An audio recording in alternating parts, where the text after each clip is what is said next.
Dr. Thomas Issac is also here with us, prominent economist, Finance Minister of Kerala, special guest, and someone who deserves a big round of applause, because Kerala has really shown what can be done. In fact, even the centre is looking at now the Kerala model for a wider range of populace. So here is what the Kerala picture will look like. Let's just put out that. There you can see the Kerala picture now.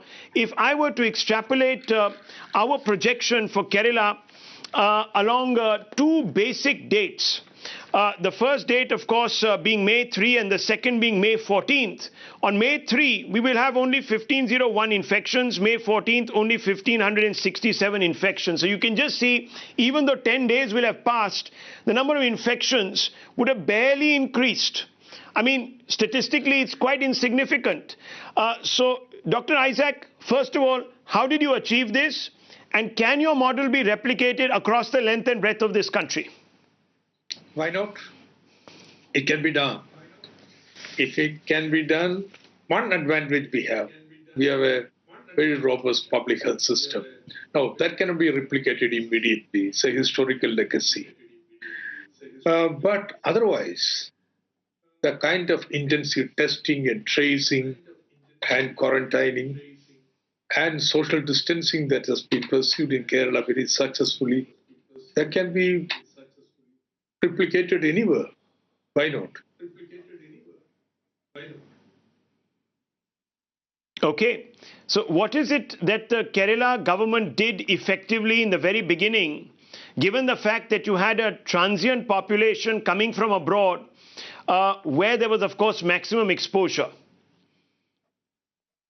Well, one, of preparedness.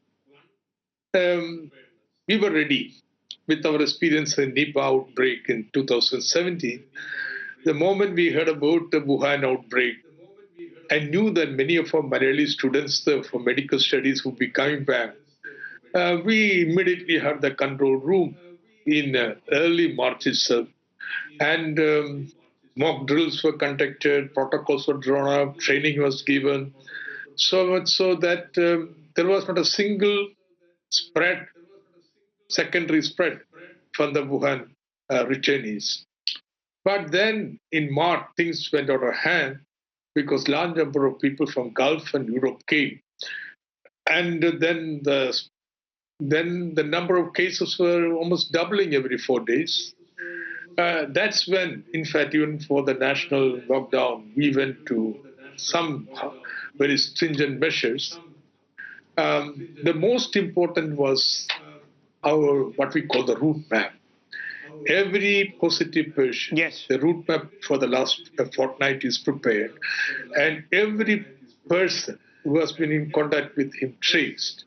And we used not just this testimony from the patient, but also like the mobile phones, the CCTV cameras, and so on. This was the big effort went into that.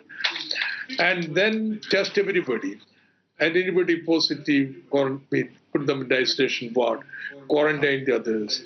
So it went on. I think this played the most important role in containing the spread.